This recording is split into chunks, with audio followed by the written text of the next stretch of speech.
Top quality और consistent performance के लिए सिर्फ सिल्वर पंप नाम याद रखना। उत्तर प्रदेश के संभल की जामा मस्जिद में सर्वे का काम जारी रहेगा। इलाहाबाद हाईकोर्ट का फैसला, मस्जिद पक्ष की पुनर्विचार याचिका खारिज। कर्नल सोफिया कुरैशी पर विजय शाह के बयान के मामले की जांच के लिए सुप्रीम कोर्ट ने 3 सदस्यीय एसआईटी गठित की। एसआईटी में एक महिला आईपीएस अधिकारी होंगी। फिलहाल विजय शाह की गिरफ्तारी पर रोक। सेना के शौर्य के अपमान पर एमपी के मंत्री विजय शाह को सुप्रीम कोर्ट से कड़ी फटकार। कोर्ट ने कहा माफी नहीं, कानूनी तरीके से निपटेंगे। विजय शाह के बयान से पूरा देश नाराज, दोबारा माफी को कोर्ट की अवमानना मानेंगे।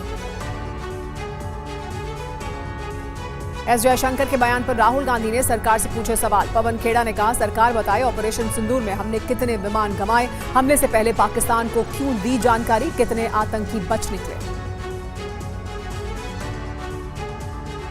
भारतीय सेना का बड़ा बयान। 8 मई को पाकिस्तान ने पंजाब के अमृतसर में गोल्डन टेंपल पर मिसाइल से हमले की कोशिश की। आकाश एयर डिफेंस सिस्टम ने पाकिस्तानी हमले को नाकाम किया। भारतीय सेना के 15 इन्फेंट्री डिवीजन के GOC major general Kartik Seshadri ने कहा अगर पाकिस्तान ने फिर आतंकवाद का लिया सहारा तो उसका नाश तय। ऑपरेशन सिंदूर सिर्फ स्थगित हुआ है, इसका विकराल रूप अभी बाकी है। अमृतसर में भारतीय सेना की 15 इन्फेंट्री डिवीजन ने ताकत का किया प्रदर्शन। एयर डिफेंस सिस्टम का शौर्य दिखाया। पाकिस्तानी मिसाइलों और ड्रोन को तबाह करने वाले हथियार दिखाए।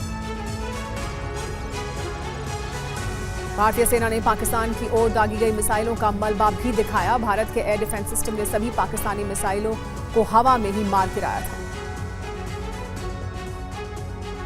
जम्मू कश्मीर के शोपियां में आतंकियों के 2 मददगार गिरफ्तार। संदिग्धों के पास से 4 हैंड ग्रेनेड, 2 पिस्टल और 43 जिंदा कारतूस मिले। ऑपरेशन सिंदूर के बाद पहली बार आज से 3 दिनों की विदेश यात्रा पर एस जयशंकर नीदरलैंड्स, डेनमार्क समेत 6 देशों की यात्रा करेंगे। आतंकवाद पर पाकिस्तान के समर्थन का उठा सकते हैं मुद्दा। ऑपरेशन सिंदूर पर आज संसदीय स्थायी समिति को जानकारी देंगे विदेश सचिव विक्रम मिश्री। सीज फायर पर भी करेंगे ब्रीफ। पाकिस्तान के खिलाफ कई देशों में भेजे जाने वाले डेलीगेशन पर ममता बनर्जी ने कहा सरकार ने हमसे किसी का नाम नहीं मांगा। विदेश मामलों में हम सरकार के साथ, लेकिन डेलीगेशन के लिए हमारी पार्टी के नेता का नाम सरकार तय नहीं कर सकती। हरियाणा के नूंह में 2 दिनों में पाकिस्तान के लिए जासूसी के आरोप में 2 लोग गिरफ्तार। अरमान के बाद तारीफ नाम का शख्स भी गिरफ्तार किया गया। सेना की गतिविधियों की जानकारी पाकिस्तान उच्चायोग के कर्मचारी को देने का आरोप। जासूसी के आरोप में गिरफ्तार तारीफ ने पुलिस की पूछताछ में कई अहम जानकारियां मिली हैं। पाकिस्तान जाने की बात कबूली है। कहा पाकिस्तानी एम्बेसी के ऑफिसर ने सिरसा एयरबेस की जानकारी मांगी थी।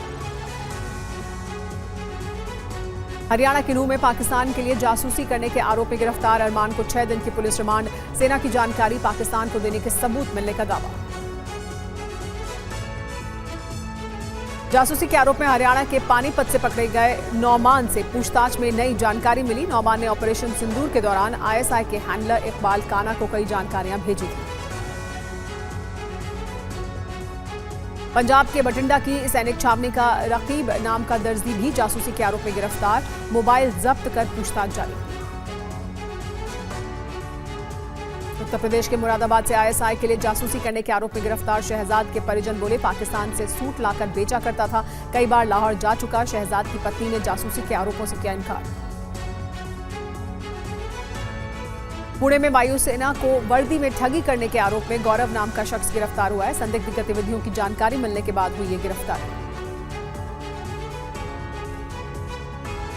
कंप्यूटर टेलीफोनी इंटीग्रेशन के चेयरमैन ब्रिजेश गोयल ने पीएम मोदी को लिखी चिट्ठी। प्रधानमंत्री आवास के पास लगे तुर्की के प्रथम राष्ट्रपति रहे केमाल अतातुर्क का बोर्ड हटाने की मांग की। चुनावी साल में बिहार में सियासी हलचल तेज। चिराग पासवान सीएम नीतीश कुमार से मिले। सीट शेयरिंग समेत कई मुद्दों पर बात हुई। केंद्रीय कृषि मंत्री शिवराज सिंह चौहान ने कहा देश का अन्न भंडार पर्याप्त, तो दुनिया की मदद करने में भी सक्षम। बीते 1 साल में खाद्यान्न का उत्पादन 3,157 लाख मीट्रिक टन से बढ़कर 3,309 लाख मीट्रिक टन हुआ। बेंगलुरु के कई इलाकों में भारी बारिश से जनजीवन बुरी तरह प्रभावित। लोगों को रेस्क्यू के लिए चलाए जा रहे हैं नाव। सिल्क रोड मेट्रो स्टेशन इलाके की सड़कों पर पानी भरा। बेंगलुरु में बारिश की वजह से रिहायशी इलाकों में फंसे लोगों का रेस्क्यू। घरों में फंसे लोगों का बोट, बुलडोजर और ट्रैक्टर के जरिए रेस्क्यू किया गया। रेस्क्यू में एसडीआरएफ की टीम जुटी। बेंगलुरु में मूसलाधार बारिश के बाद लोगों के घरों में भी घुसा पानी। शांतिनगर इलाके में रहने वाले लोगों के घरों में कीमती सामान खराब हुआ।